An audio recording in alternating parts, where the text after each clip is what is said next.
Okay, first few questions were fairly straightforward. First thing we had to do was fill in our missing numbers.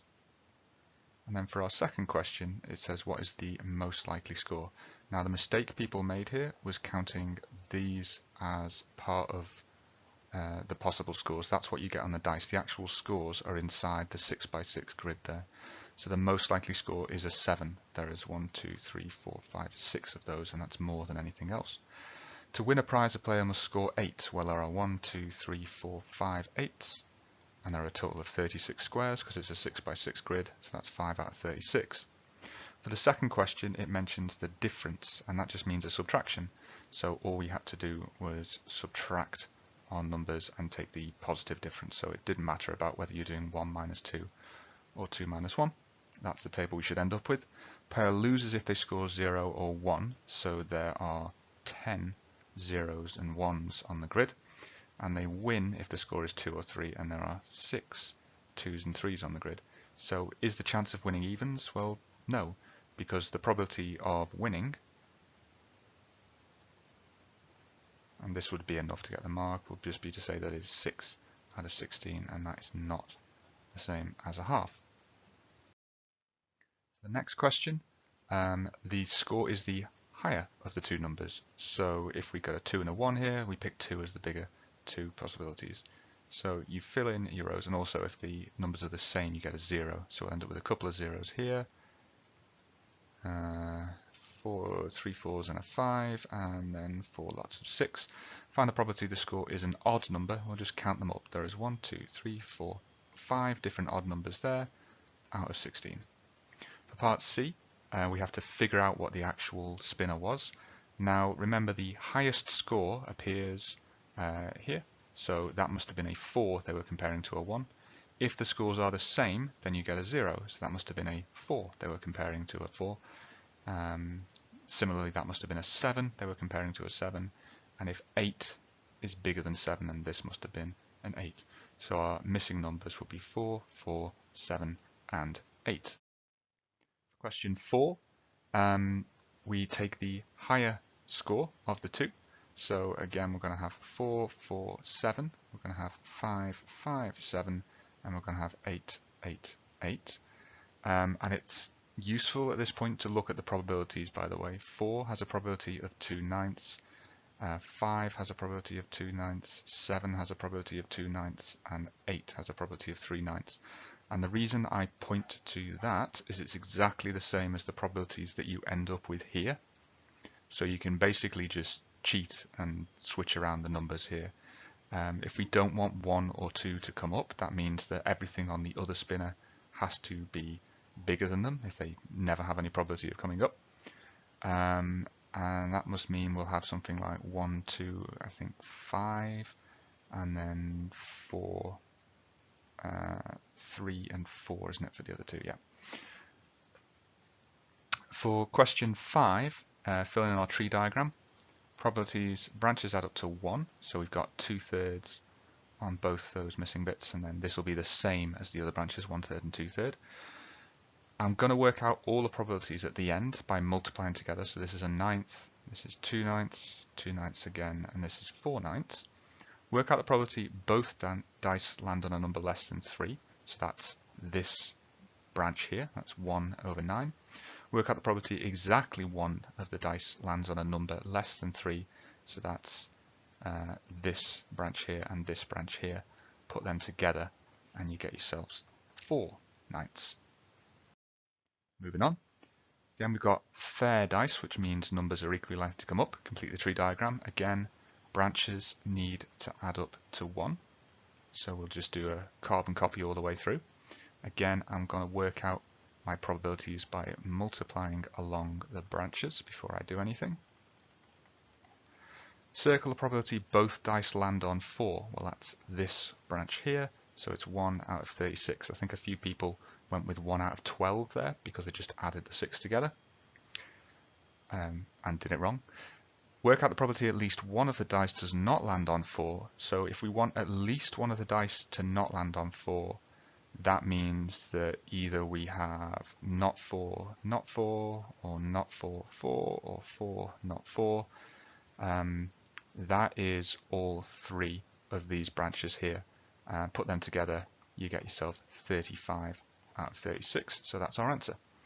For question 7, cards are chosen at random. There's 3 A's, 2 B's and a C. There's a total of 6.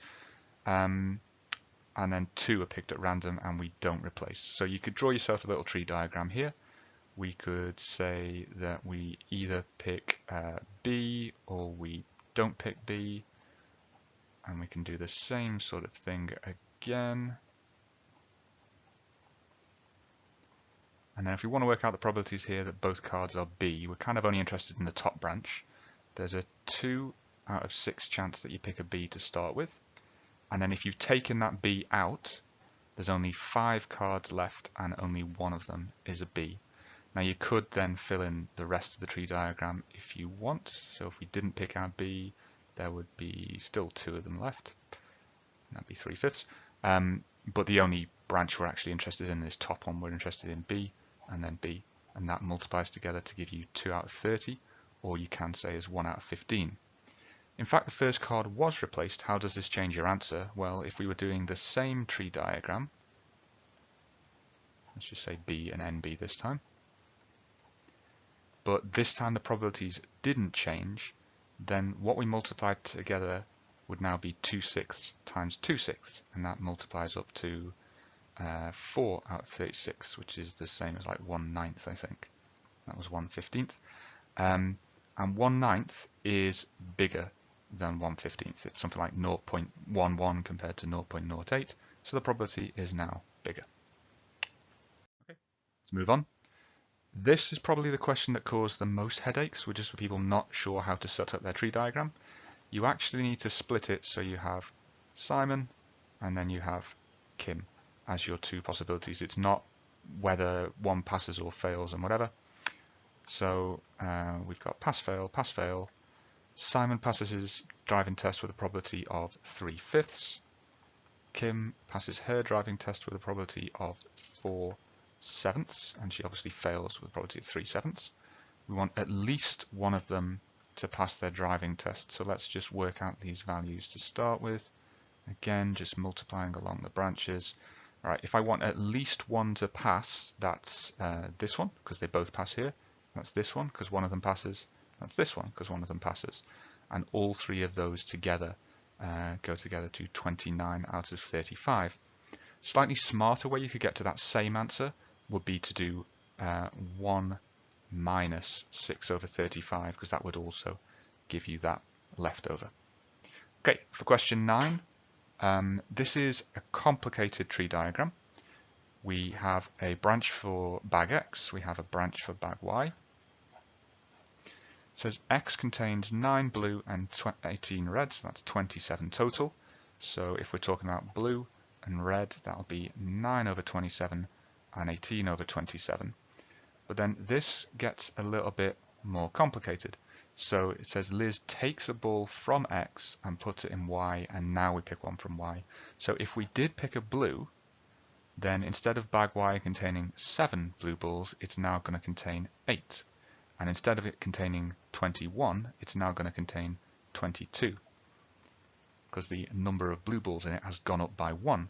Similarly, if we picked a red, there would now be 15 red balls in that bag out of 22, and there would just still be 7 blues.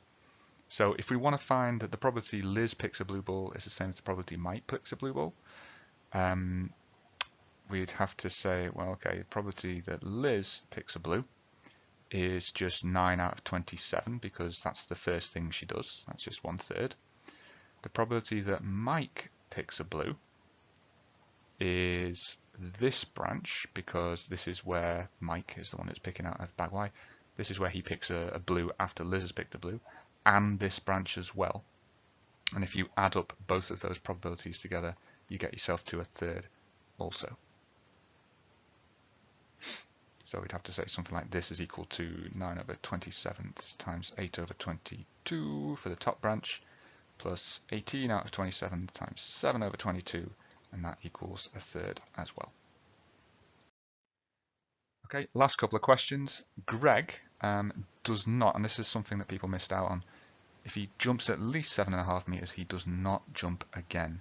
So if he's qualified here, that's where that branch ends. The only reason he's going to keep jumping is if he does not qualify.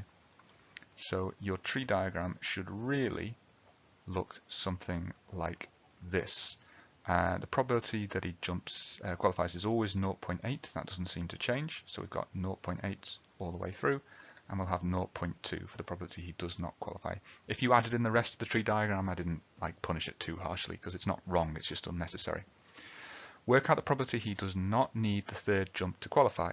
So if he doesn't need the third jump to qualify, that either means he qualified on the first go, which is just 0.8, or he qualified on the second go, which is 0.2 times 0.8, which is 0.16. So putting those both together, 0.8 plus 0.16, 0.96. Okay, question 11, fair spinner. We've got 1, 2, 3, 4, 5, so basically think about it as a 5-sided dice. And then we've got a 6-sided dice with 5 red faces and 1 green face. That's 5, 6, and 1/6. If the spinner shows an even number, we throw the dice. Okay, so the spinner has 2 even numbers out of a total of 5 numbers. So our first branch will be like that. We don't throw the dice unless the spinner is even. So we only have our dice here. And then the dice could be either red or green. There are 5 red faces and 1 green face.